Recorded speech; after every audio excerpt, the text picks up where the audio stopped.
Hello दोस्तों, कैसे हैं आप सब लोग। स्वागत है एक बार फिर से आप सभी लोगों का अभिप्सा एजुकेशन फॉर एक्सीलेंस के इस ऑनलाइन क्लासेस पर।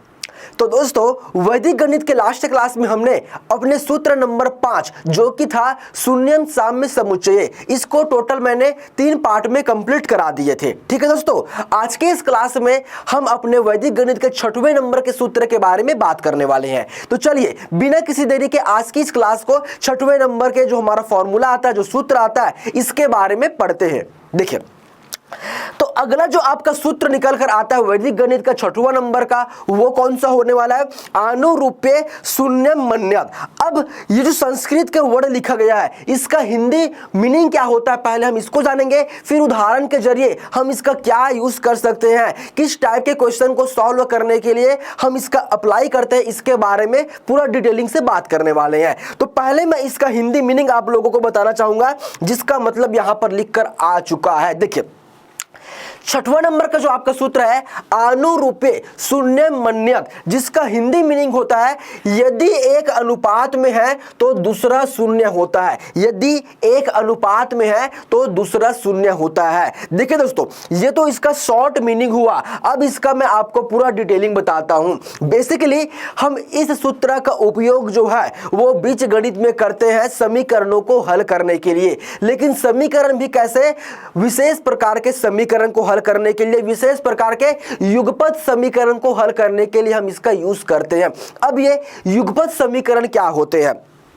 तो एक से अधिक चरों से युक्त एक से अधिक समीकरणों के समूह को, मैंने क्या कहा दोस्तों, एक से अधिक चरों से युक्त एक से अधिक समीकरणों के समूह को हम युगपत समीकरण कहते हैं। उन समीकरणों को हल करने के लिए हम ये जो है वैदिक गणित का 6वें नंबर का सूत्र, इसका यूज करते हैं। बहुत ही कम समय में दिए गए समीकरणों को हल कर लेंगे और वहां से जितने भी वेरिएबल दिए जाएंगे, जितने भी चर दिए जाएंगे, उसका मान हम इजीली फाइंड आउट कर सकते हैं। ठीक है, अब इसके समझने के लिए मैंने यहां पर 2 एग्जांपल लिए हुए, 2 उदाहरणों के जरिए से इसको अच्छे से हम समझते हैं। देखिए, ये दोनों जो उदाहरण है वो युगपत समीकरण है। कैसे पहचाना? 2 समीकरण, देखो ये एक ऊपर में एक समीकरण है, चाहो तो आप इसको पहला नंबर दे दो, और ये आपका दूसरा नंबर का समीकरण हुआ। ये दोनों युगपत समीकरण होंगे। कैसे? क्योंकि इसमें एक से अधिक चर का यूज किया गया है। यहां पर देखिए, एक x है और दूसरा नंबर का y है, यहां पर भी x और y है,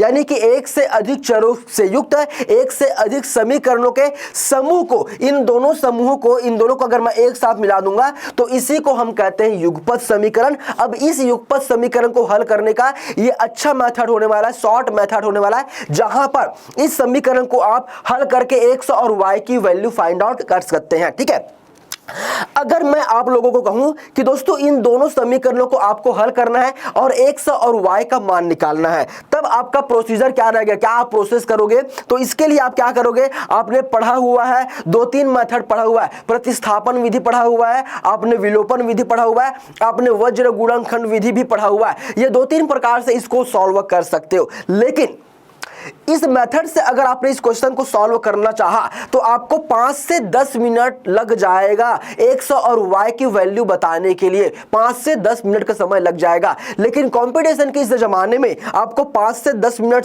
समय बिल्कुल नहीं दिया जाएगा। आपको वैदिक मैथ्स का यूज करके बहुत ही कम समय में, मात्र 5 से 10 सेकंड में यहां पर x और y की वैल्यू हम फाइंड आउट कर निकाल सकते हैं। कैसे करेंगे, कैसे इसको अप्लाई करेंगे, चलिए अब देखते हैं। देखिए, सबसे पहले हम क्या करेंगे, यहां पर अनुपातों को ढूंढेंगे, अनुपात ढूंढेंगे। देखो, सबसे पहले मैं x वाले टर्म्स को देखता हूं। x वाले टर्म्स का मैं यहां पर पहला नंबर का पद क्या है? x, 5x है।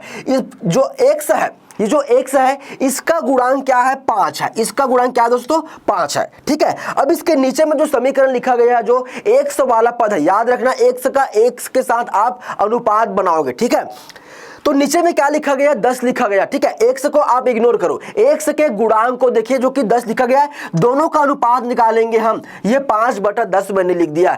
इसको हम दोस्तों सरल करेंगे, सिंप्लीफाई कर सकते हैं। कैसे? क्योंकि ये दोनों 5 के टेबल में आता है, तो दोनों को मैं अगर 5 से कैंसिल कर दूंगा तो 5 एकम 5, 5 दूनी 10, यानी कि जो यहां पर रेशियो बना हुआ है वो 1:2 का या फिर 1/2 का बना हुआ है। बिल्कुल यहां तक की बात हमें समझ में आ चुकी है। एक एक चीजों को एकदम डिटेलिंग में मैं आपको समझाने वाला हूं। दूसरा नंबर y वाला टर्म्स हम देखते हैं। y के साथ गुणांक में क्या है 6 है और यहां पर y के साथ गुणांक में क्या है 18 है। ठीक है, इसको भी मैं सिंप्लीफाई करके देखता हूं। देखो दोनों जो है वो 6 के टेबल पर आते हैं तो 6 एकम 6 और ये 6 3 18, यानी कि यहां पर जो रेशियो बना हुआ है वो 1:3 बना है। क्या बना दोस्तों 1:3 बना। ठीक है, यहां तक बात समझ में आ गई। फिर बराबर के बाद जो संख्या लिखी गई है इसका हम रेशियो निकालते हैं, जो कि हमें दिया गया था 3 और बटे में क्या आ जाएगा 6। दोनों 3 के टेबल पर आता है तो 3 एकम 3, 3 दूनी 6, यानी कि यहां पर जो रेशियो बना हुआ है वो 1:2 का बना हुआ है, 1/2 का बना हुआ है। अब देखिए इसको अच्छे से ऑब्जर्व करिए, जो 100 वाला जो टर्म था इसका जो गुणांक है, ठीक है, और यहां पर बराबर के बाद जो संख्या लिखी गई थी, जो स्वतंत्र चर होते हैं, जो स्वतंत्र पद होते हैं, एक्चुअली स्वतंत्र पद यानी कि जो कांस्टेंट होते हैं, इन दोनों का जो रेशियो बना हुआ है वो समान आया हुआ देख लीजिए। यहां पर 100 वाला जो पद था इसके गुणांकों का जो अनुपात आया वो 1:2 है, और जो अचर वाले पद थे, केवल और केवल अचर वाले पद यानी कि स्वतंत्र पद जो कि 3/6 था, इसका हमने अनुपात निकाला तो ये भी 1:2 आया हुआ है, यानी कि 1 अनुपात यहां पर बराबर हो चुका है। 1 अनुपात बराबर हो चुका है। दोनों अनुपात बराबर नहीं, देखो ये y वाला पद था क्या था 1:3 आया था और 100 वाला क्या आया था 1:2 आया था। ठीक है, तो दोनों में से किसी एक अनुपात जो है वो बराबर के बाद जो संख्या लिखी होती है, जो कांस्टेंट दिया जाता है, उससे अगर बराबर हो जाएगा तो दूसरा वाला जो चर होता है वो 0 के बराबर होता है। अब इसको देखना बहुत ही सरल तरीके से आप इसको सिंप्लीफाई कर सकते हैं, ये तो बस समझने के लिए था, चाहो तो आप इसको यहां से मिटा सकते हो। ठीक है, ठीक है, देखो अब मैं इसको कैसे 100 और y की वैल्यू बस चुटकियों में निकाल दूंगा, चुटकियों में निकाल दूंगा। देखो हमने क्या देखा है कि ये वाला जो है पद और ये वाला जो पद है इन दोनों का रेशियो समान आया था, तो दूसरा वाला जो यहां पर वेरिएबल दिया गया था y की वैल्यू आएगी 0। डायरेक्टली आप लिख सकते हो y 0 आने वाला है। अब चाहो तो इसको प्रतिस्थापन विधि से, विलोपन विधि से, जिस भी मेथड से इसको आप सॉल्व करना चाहोगे आप कर सकते हो। चाहो तो आप इसको ग्राफ विधि से भी हल कर सकते हो, जैसे चाहो वैसे सॉल्व कर लो। y की वैल्यू 0 आने वाली है। ये है आपका वैदिक मैथ्स जो आपको समय को बचा देता है। बिल्कुल भाई, अब y बराबर 0 आ गया है तो y का मान आप किसी भी समीकरण में रख दोगे, वहां से x की वैल्यू आपको इजीली फाइंड आउट मिल जाएगी। देखो कैसे, चलो मैं y की वैल्यू जो वो पहले वाले समीकरण में रखकर आपको दिखाता हूं। देखिए तो यहां पर पहला वाला समीकरण दिया गया 5 1 से धन 6y, y की वैल्यू मैं रखूंगा क्या 0, और 6 के साथ गुणा होकर 6 का भाई 0 के साथ गुणा होगा तो क्या आएगा दोस्तों 0 ही आएगा। तो इस वाले टर्म को लिखने की जरूरत नहीं है, बराबर के बाद डायरेक्टली आप लिख सकते हो 3 को।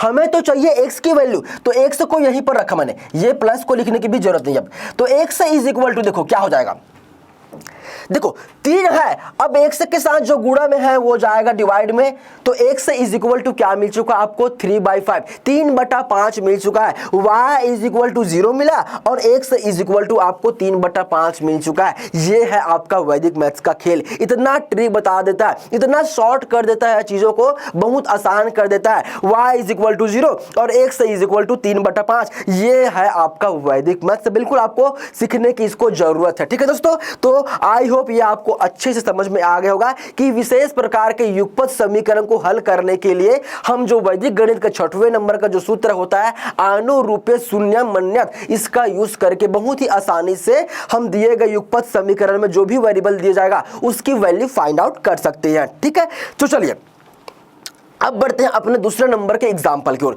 दूसरा नंबर के एग्जाम्पल में फिर से हम क्या करेंगे, सबसे पहला हमारा काम रहेगा यहां पर रेशियो फाइंड करना। तो 100 वाले जो टर्म दिया है इसके गुणांकों का पहले हम क्या निकालेंगे, रेशियो फाइंड करेंगे। तो x का गुणांक यहां पर 6 दिया है मुझे और यहां पर x का गुणांक दिया गया है 3। ठीक है दोस्तों, देखो 3 एकम 3 और ये 3 दूनी 6, यानी कि यहां पर अगर मैं रेशियो निकालूं तो 2:1 का बना है। 2:1 का हमें यहां पर अनुपात मिल चुका है पहले वाले 100 वाले पद के लिए।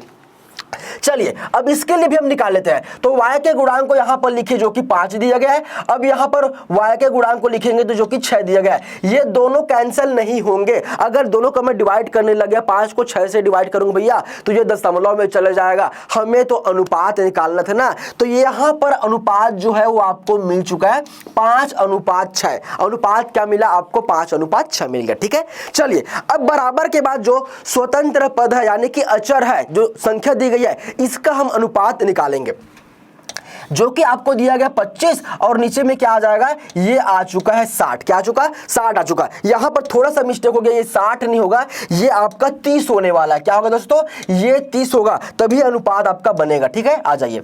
तो 25 अनुपात इसको कर लीजिए 30। ठीक है, अब देखिए दोनों जो है वो 5 के पहाड़े पर आता है। 5 पंच ये होता है 25 और 5 छक्के 30, यानी कि यहां पर हमें अनुपात क्या मिला? 5:6 मिल चुका। क्या रेशियो मिला दोस्तों?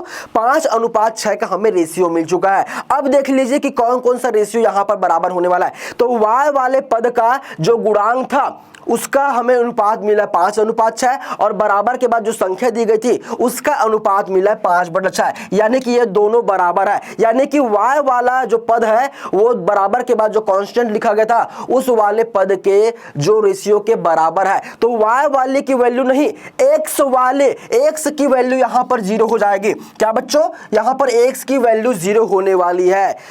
y वाला जो है वो गुणांक बराबर आया है कांस्टेंट के साथ, बराबर के बाद जो संख्या लिखी गई उसका, तो y के अलावा जो अगला यहां पर आपको वेरिएबल दिया गया x, इसकी वैल्यू 0 हो जाएगी। अब यहां से आप y की वैल्यू निकाल सकते हो। कैसे? देखो किसी भी समीकरण में आप x = 0 रख दो, आपको y की वैल्यू मिल जाएगी। चलो मैं दूसरे वाले समीकरण में आपको रखकर बता देता हूं। यहां पर पहले में रखा था, यहां पर दूसरे में रख देता, कोई दिक्कत नहीं है। दोनों में से किसी में भी रखो सेम आंसर आएगा आपका। यहां पर अगर मैं 3 के साथ x की वैल्यू रखूंगा 0, तो यहां पर 3 का गुणा होगा 0 के साथ तो 0 ही आएगा। 0 को लिखने की बिल्कुल जरूरत नहीं है। तो क्या बचा यहां पर? सर बचा हुआ 6y = ये हो जाएगा 30। तो y जो 6 गुणा में है y के साथ वो जाएगा डिवाइड में। ठीक है, तो यहां पर आ जाएगा 6, तो 6 एकम 6 और ये 6 पंचे 30, यानी कि y = आपको क्या मिल चुका दोस्तों? 5 मिल चुका है। ये है आपका वैदिक मैथ जो चुटकियों में बड़े से बड़े युगपत समीकरण को, विशेष प्रकार के विशेष समीकरण को हल करने के लिए हमारा बहुत ज्यादा समय बचाने वाली है। आपको बिल्कुल इसको सीखने की जरूरत पड़ने वाली है। ये 2 एग्जाम्पल है। अब चाहो तो आप खुद से भी एग्जाम्पल यहां पर ले सकते हो, उसको किसी भी मेथड से अप्लाई करो, किसी भी मेथड से उसको सॉल्व करोगे। चाहे इसी क्वेश्चन को आप प्रतिस्थापन विधि से हल करो या फिर विलोपन विधि से हल करो, यही आंसर आपको मिलने वाला है। x की वैल्यू हमेशा आपको 0 मिलेगी और y = 5 मिलने वाला है। आई होप ये जो 6वां नंबर का आपका यहाँ पर सूत्र चल रहा था अनुरूप्य शून्यम मन्यत, ये आपको अच्छे से समझ में आ गया होगा। ठीक है दोस्तों, तो आज की इस क्लास को हम यहीं पर खत्म करना चाहेंगे। ठीक है, देखिए अगर मेरे कोई दोस्त या फिर बच्चे या फिर कोई भी हो जिनको अपने कैरियर से संबंधित कुछ भी जानकारी लेनी हो, क्या होता है दोस्तों, हम एक सीमा के बाद, जैसे कि 10वीं के बाद हम जा रहे हैं 11वीं में, और कॉलेज के बाद हम जब कुछ अपना स्कोप ढूंढते हैं, हम कुछ काम करना चाहते हैं या फिर हम कॉलेज लेवल की पढ़ाई करते हैं, तो हमारे दिमाग में कई प्रकार की समस्याएं चल रही होती है कि आगे मुझे क्या करना चाहिए ताकि मेरा जो फ्यूचर है वो सिक्योर रहे। तो हम कई प्रकार के डिप्रेशन के शिकार हो जाते हैं। तो आपको इसी डिप्रेशन की शिकार से बचाने के लिए हमने कैरियर काउंसलिंग का भी एक यहाँ पर सीरीज चला रहे हैं। तो बिल्कुल आप उस वीडियो को भी जाकर देख सकते हो, कैरियर काउंसलिंग का जो अभी तक वीडियो डल चुके हैं, आपको डिस्क्रिप्शन बॉक्स में उसका लिंक भी मिल जाएगा। अगर आपको हमारे मैम से बात भी करना है तो आप दिए गए नंबर में, जो हमारे ऑफिस वाले नंबर में है, उसमें डायरेक्टली आप किसी भी समय कॉल कर आप किसी भी तरीके से आप समस्याओं से जूझ रहे होंगे उसका समाधान पा सकते हैं। एक चीज और मैं यहां पर कहना चाहूंगा, अगर कोई मेरे दोस्त या फिर बच्चा या फिर कोई भी इस वीडियो को जो देख रहा है, उनको अगर इंग्लिश सीखना है, स्पोकन इंग्लिश सीखना है, भाई इंग्लिश आज के डेट में बहुत ज़्यादा इंपॉर्टेंट हो गया है, हर क्षेत्र में इंग्लिश की डिमांड बढ़ चुकी है। तो अगर आपको लगता है कि मेरी जो इंग्लिश है वो थोड़ी सी वीक है, स्ट्रॉन्ग करने की जरूरत है, मुझे इंग्लिश तो अगर पढ़ने में तो समझ में आ रहा है लेकिन बोलने में दिक्कत हो रही है, तो बिल्कुल आपको स्पोकन इंग्लिश की भी क्लासेस मिलने वाली है इसी अभिप्सा चैनल पर। तो वहां पर भी जाकर आप जो सीरीज बना हुआ स्पोकन इंग्लिश का, का, उसको भी आप जाकर आनंद उठाइए और इंग्लिश बोलना फर्राटेदार आप इंग्लिश बोलना सीखने वाले हैं। तो ये दो चीजें जो है महत्वपूर्ण आप लोगों के लिए कि कैरियर काउंसलिंग को विशेष रूप से आपको ध्यान देना है। किसी भी प्रकार से आपको टेंशन नहीं लेना है। अगर टेंशन है, आप डिप्रेशन में जा रहे हो, तो बिल्कुल आप ऑफिस में कॉल कर सकते हैं, किसी भी टाइम आप कॉल कर सकते हैं। और दूसरी महत्वपूर्ण सूचना क्या मैंने बता दी आपको कि अगर आपको इंग्लिश सीखना है, फर्राटेदार इंग्लिश बोलना है, तो भैया स्पोकन इंग्लिश की हमारी जो सीरीज चल रहा है उसको आप देखिए और अच्छे से इंग्लिश बोलना सीखिए। और मैथ्स का, वैदिक मैथ्स का मैं सीरीज तो ऑलरेडी चला ही रहा हूं। तो चलिए आज की इस खूबसूरत क्लास को हम यहीं पर ओवर करना चाहेंगे। नेक्स्ट क्लास में मैं आपको जो 7वां नंबर का सूत्र आएगा उसके बारे में पढ़ाने वाला हूं। दोस्तों अगर वीडियो अच्छा लगा होगा तो बिल्कुल लाइक करना है, कमेंट करना है और दोस्तों तक शेयर करना है। अगर इसी तरह के इंटरेस्टिंग वीडियो और देखना है तो बिल्कुल हमारे चैनल को आप सब्सक्राइब करके रख लीजिएगा, ताकि जब भी हमारा वीडियो आए आपको नोटिफिकेशन आपको बिना किसी दिक्कत के मिल सके। ठीक है, अब हम मिलेंगे अपने नेक्स्ट क्लास में, तब तक के लिए थैंक यू वेरी मच।